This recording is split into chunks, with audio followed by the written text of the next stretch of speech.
വർഷം മൂന്നാം പാദത്തിന്റെ അവസാനത്തോടെ ഒമാന്റെ പൊതുവരുമാനം 9.19 ബില്യൺ റിയാലിലെത്തി.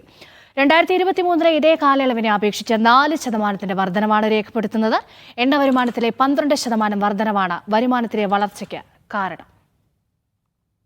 2024 മൂന്നാം പാദത്തിന്റെ അവസാനത്തോടെ അറ്റ എണ്ണ വരുമാനം 5436 മില്യൺ റിയാലിലെത്തിയിട്ടുണ്ട്. 2023 ഇതേ കാലയളവിൽ 4838 മില്യൺ റിയാലായിരുന്നു.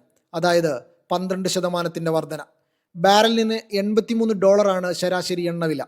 പ്രതിദിനം ശരാശരി 9,99,000 ബാരൽ എണ്ണ രാജ്യത്ത് ഉൽപ്പാദിപ്പിക്കുന്നുണ്ട്. ഒമാൻ എനർജി ഡെവലപ്മെന്റ് കമ്പനി എണ്ണ വരുമാനം ശേഖരിക്കുന്നതിനും കൈകാര്യം ചെയ്യുന്നതിനും ഉപയോഗിക്കുന്ന രീതിശാസ്ത്രത്തിലെ മികവാണ് എണ്ണ വരുമാനത്തിലെ ഉയർച്ചയ്ക്ക് കാരണമായി ചൂണ്ടിക്കാണിക്കുന്നത്. അതേസമയം കഴിഞ്ഞ വർഷം ഇതേ കാലയളവുമായി താരതമ്യം ചെയ്യുമ്പോൾ വാതക വരുമാനത്തിൽ 15% ഇടിവ് വന്നിട്ടുണ്ട്.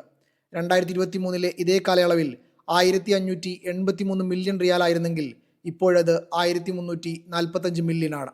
2024 മൂന്നാം പാദത്തിന്റെ അവസാനത്തോടെ പൊതുചെലവ് 8% വർദ്ധിച്ച് 8.72 ബില്യൺ ആയിട്ടുണ്ട്.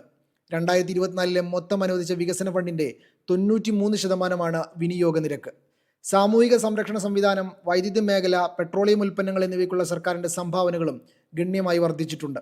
അതേസമയം 14.4 ബില്യൺ റിയാലാണ് പൊതുകടം. Media 1 Muscat.